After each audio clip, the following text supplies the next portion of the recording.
तो आपके लिए मैं लेके आया हूँ एक बहुत ही प्यारा वीडियो फिर से, जो है इलेक्ट्रिसिटी के ऊपर। जैसे कि मैंने यहाँ ऊपर लिखा है इलेक्ट्रिसिटी। तो बात करते हैं कि जैसे आपसे अगर क्वेश्चन में कोई पूछ ले कि इलेक्ट्रिसिटी क्या होता है, जैसे फॉर एग्जांपल अगर आप कहीं आप इंटरव्यू दे रहे हैं, आप किसी इंडस्ट्री में इंटरव्यू दे रहे हैं या किसी भी इंडस्ट्री में, वो कोई कमर्शियल कहीं पर भी हो, तो अगर आप इंटर कहीं रियल एस्टेट हो गया, कुछ भी कोई भी एरिया, या जैसे कि मैं होटल सेक्टर से हूँ या आप किसी होटल इंडस्ट्री में इंटरव्यू देते हैं, अगर वहाँ पे आपको पूछ लिया कि इलेक्ट्रिसिटी क्या होती है, तो वहाँ पे आपका क्या जवाब होना चाहिए, एग्जैक्टली जो आपका डेफिनेशन होना चाहिए वो सेम ही होना चाहिए। तो वही मैं आपको बताऊंगी क्या आपका जवाब होना चाहिए। तो बात करते हैं इलेक्ट्रिसिटी। तो इलेक्ट्रिसिटी अगर आपसे कोई पूछता है तो आपका जवाब होगा it is form of energy, यानी कि एनर्जी को हम हिंदी में ऊर्जा भी बोलते हैं। तो आप बोल सकते हो कि ये एक ऊर्जा का सोर्स है, यानी कि अगर आपको कोई ऊर्जा चाहिए तो वो आपको किससे मिलेगी, इलेक्ट्रिसिटी। इलेक्ट्रिसिटी अगर बात करें इलेक्ट्रिसिटी क्या है, तो आप बोलेंगे it is form of energy, यानी कि इलेक्ट्रिसिटी क्या है, एक ऊर्जा है। अब बात करते हैं कि इलेक्ट्रिसिटी का यूज होता कहाँ है ना, इस ऊर्जा का यूज होता कहाँ है।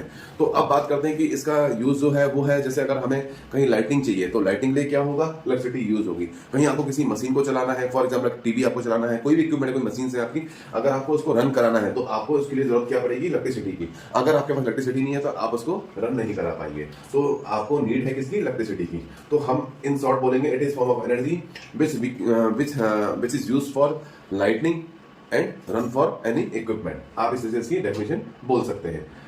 सेकंड टॉपिक इलेक्ट्रिसिटी तो हो गया। अब इसी के ऊपर बात करते हैं कि इसकी खोज किसने की थी। जैसे कई बार आपसे पूछ सकते हैं कि भाई इलेक्ट्रिसिटी को इन्वेंट किसने किया था, तो वहां बता सकते हैं कि इलेक्ट्रिसिटी को जो इन्वेंट किया था बेंजामिन फ्रैंकलिन। बेंजामिन फ्रैंकलिन ने जो है इलेक्ट्रिसिटी को इन्वेंट किया था 1700 सेंचुरी में। बेंजामिन फ्रैंकलिन ने इसको इन्वेंट किया था। इसके ऊपर अगर आपको डिटेल लेनी है तो आप गूगल या कहीं सर्च कर सकते हैं, क्योंकि जब वो अपनी काइट उड़ा रहे थे तो उसके दौरान ही उन्होंने ये चीजें करी थी। उस टाइम पे हमारा थंडरस्टॉर्म हुआ था, जब थंडरस्टॉर्म यानी जिसको बोलते हैं बिजली कड़कना, थंडरस्टॉर्म, तो बिजली जब कड़की थी तो उस टाइम पे ही उन्होंने इस चीज को इलेक्ट्रिसिटी को इन्वेंट किया था। तो वो आप उसका डिटेल जब आप जाएंगे तो आप गूगल में सर्च कर सकते हैं या यूट्यूब में आप देख सकते हैं, कई वीडियोस बनी हुई इन चीजों के ऊपर।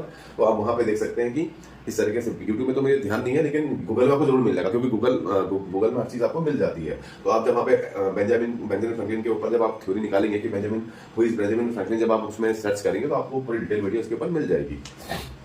ठीक है, बेंजामिन फ्रैंकलिन ने 1700 में तो इलेक्ट्रिसिटी किसने क्या है, खोज की थी 1700 सेंचुरी में। ठीक है, ये मैंने आपको बता दिया इलेक्ट्रिसिटी के बारे में। अब बात करते हैं कि आपसे अगर कोई पूछे, जैसे कि मैंने इसके हाउ इलेक्ट्रिसिटी जनरेटेड, जबकि मैंने आपको बताया था कि डैम में बिजली कैसे बनती है, तो कहीं पर भी बिजली बनने का जो तरीका है वो एक ही है। तो सेम यहाँ पर बात करते हैं कि हाउ इलेक्ट्रिसिटी जनरेटेड, कि इलेक्ट्रिसिटी कैसे बनाई जाती है। तो बात करते हैं जो इसका आंसर आप दोगे, a turbine generator set converts mechanical energy to electrical energy. होता क्या है कि जो हमारा टर्बाइन जनरेटर सेट होता है, यानी कि जो जनरेटर सेट जिसमें टर्बाइन अटैच्ड है, जिसके एक्सल से टर्बाइन अटैच्ड है, वो क्या करता है, मैकेनिकल एनर्जी को कन्वर्ट करता है इलेक्ट्रिकल एनर्जी में। तो यही हमारा एक सिद्धांत है कि जो जनरेटर होता है, जनरेटर का काम क्या होता है, वो मैकेनिकल एनर्जी को कन्वर्ट करता है किसमें, इलेक्ट्रिकल एनर्जी को। तो यहाँ पे अगर बात करते हैं, कोई आपसे पूछता है हाउ इलेक्ट्रिसिटी जनरेटेड, कि इलेक्ट्रिसिटी बिजली कैसे बनती है, तो आपका आंसर यही होना चाहिए, turbine generator set converts mechanical energy to electrical energy. ठीक है, तो यहाँ पे कोई कंफ्यूजन आपको रहना नहीं चाहिए। अगर आपसे ये चीजें कोई पूछता है तो आपको क्लियरली बताना है। अब बात करते हैं कि भाई, अब आपने भी कई बार सुना होगा, जो मैक्सिमम यूट्यूब वगैरह देखते हैं या गूगल वगैरह में अपने इंजीनियरिंग से रिलेटेड टॉपिक सर्च करते रहते होंगे, तो उन्होंने देखा होगा कि अमेरिका में जो है 120 वोल्ट यूज होता है और जो फ्रीक्वेंसी है वो 60 हर्ट्ज यूज होती है। लेकिन ऐसा होता क्यों है, और हमारे यहाँ जो है 220 वोल्ट है, हमारे इंडिया में जो है 220 वोल्ट है और 50 हर्ट्ज फ्रीक्वेंसी है। तो अब बात करते हैं कि ऐसा है क्यों, कि अमेरिका जो है, जो यूएसए है, वो 110 वोल्ट यूज कर रहा है 60 हर्ट्ज पे, और हम लोग यूज कर रहे हैं 220 वोल्ट 50 हर्ट्ज पे। तो ऐसा क्यों है, तो बात करते हैं कि ऐसा ये रीजन क्यों है और ऐसा क्यों हो रहा है। फॉर एग्जाम्पल, जो थॉमस एल्वा एडिसन, आपने नाम सुना होगा, Thomas Alva Edison. Thomas Alva Edison जिन्होंने क्या करा था, बल्ब का आविष्कार किया था। आप लोगों को पता है कि जो बल्ब का आविष्कार किसने किया था, डिस्कवर बल्ब का इन्वेंट किसने किया था, थॉमस एल्वा एडिसन ने किया था। वही बात करते हैं दूसरे की, जो हमारे निकोलस थे, साइंटिस्ट निकोलस, तो इसी दौरान तो थॉमस अल्वा एडिसन ने ही बोला था कि जो हमारा देखो किसी भी चीज जब कोई भी चीज बनती है तो हम उसका एक स्टैंडर्डाइज करते हैं, एक उसका स्टैंडर्ड बनाते हैं। तो जो स्टैंडर्ड हमने थॉमस अल्वा एडिसन ने जो स्टैंडर्ड दिया था वोल्ट के लिए, उन्होंने बोला था कि जो भाई जो वोल्ट होगा, जो सिंगल फेज वोल्ट होगा वो कितना होगा, 220 वोल्ट होगा, और फ्रीक्वेंसी जो होगी वो कितनी होगी, 50 हर्ट्ज होगी। लेकिन वही निकोलस ने बोला भाई 120 वोल्ट होगा और फ्रीक्वेंसी कितनी होगी, 60 हर्ट्ज होगी। अब बात ये आपस में जो इनकी कंट्रोवर्सी थी वो चल रही थी, थॉमस अल्वा एडिसन की और निकोलस की। अब बात थी कि भाई हम यूज करें क्या, एक्चुअल में यूज थॉमस अल्वा एडिसन ने जो हमारे साइंटिस्ट थे उनकी बात मानी जाए या निकोलस जो हमारे दो साइंटिस्ट है इनकी बात मानी जाए।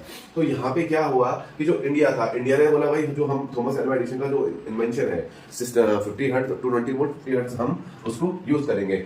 इनका यूज करने का रीजन क्या था, क्योंकि अगर हम सिंपल सी बात करें, अगर हम थॉमस अल्वा एडिसन के हिसाब से चले 220 वोल्ट और 50 फ्रीक्वेंसी पे चले, 50 हर्ट्ज फ्रीक्वेंसी पे चले, तो उस केस में क्या होगा, हमारा जो है जो कॉपर, अगर हम बात करें कॉपर की या एल्यूमिनियम की, तो उस टाइम पे क्या होगा, जो हमारा कॉस्टिंग होगी वो कम होगी। लेकिन वहीं अगर हम 110 वोल्ट 60 हर्ट्ज दौड़ाना चाहते हैं वायर्स में, अगर वायर्स में 110 वोल्ट की स्पीड से अगर हम करंट दौड़ाएंगे वायर में, तो यहाँ पर क्या होगा, वायर थोड़ा मोटी आएगी, यानी कि उसकी जो थिकनेस है वो बढ़ जाएगी। लेकिन अगर एडिसन की बात करें, अगर हम 220 वोल्ट चला रहे हैं किसी वायर पे, तो वो थोड़ा उसकी थिकनेस कम होगी। तो बस यही रीजन था कि अगर हमारे थॉमस अल्वा एडिसन के हिसाब से हम चले 220 वोल्ट बाई 50 हर्ट्ज, तो इस कंडीशन में क्या होगा, जो हमारा कंडक्टर होगा, यानी कि कंडक्टर जो भी हमारा कंडक्टर होगा उसका जो थिकनेस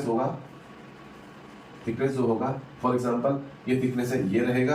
और अगर मैं यहाँ पे बात करूं कि जो हमारे निकोलस साइंटिस्ट है उनके कंपैरिजन में ये थिकनेस थोड़ा सा बढ़ जाएगा, थोड़ा मोटा हो जाएगा। तो डिफरेंस यही है।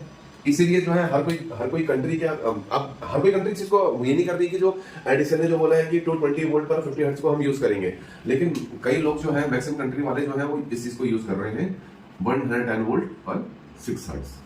ठीक है, अब बात करते हैं कि ये कौन से देश कर रहे हैं यूज। ठीक है, तो जो वेस्ट कंट्रीज हैं वो तो कर रही है 110 पर 60 हर्ट्ज, और जो ईस्ट कंट्रीज हैं वो कर रही है 220 वोल्ट बाई 50 हर्ट्ज, और ये कर रही है 110 वोल्ट बाई 60 हर्ट्ज।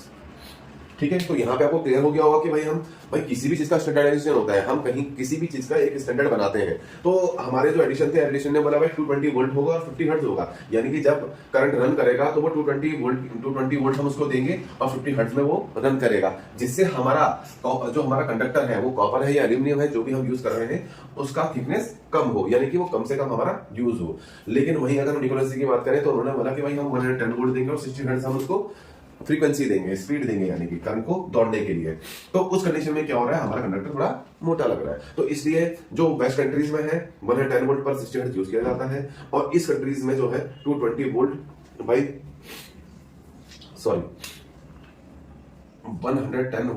60 हर्ट्ज, और यहाँ पे हो गया 220 वोल्ट 50 हर्ट्ज। इलेक्ट्रिक एनर्जी की खोज हुई कब थी, तो इलेक्ट्रिक एनर्जी की खोज हुई थी, जैसे कि मैंने बताया था कि 1700 सेंचुरी में हुई थी। तो 1752 में हम लोगों ने जो है इलेक्ट्रिक एनर्जी को हमने इन्वेंट किया था। ठीक है ना, जो कि हमारे बेंजामिन जो साइंटिस्ट थे उनके थ्रू हमारा ये इन्वेंट हुआ था। ठीक है फ्रेंड्स, तो नेक्स्ट वीडियो में जल्दी मैं आपसे मिलूंगा नए टॉपिक पे। Thank you.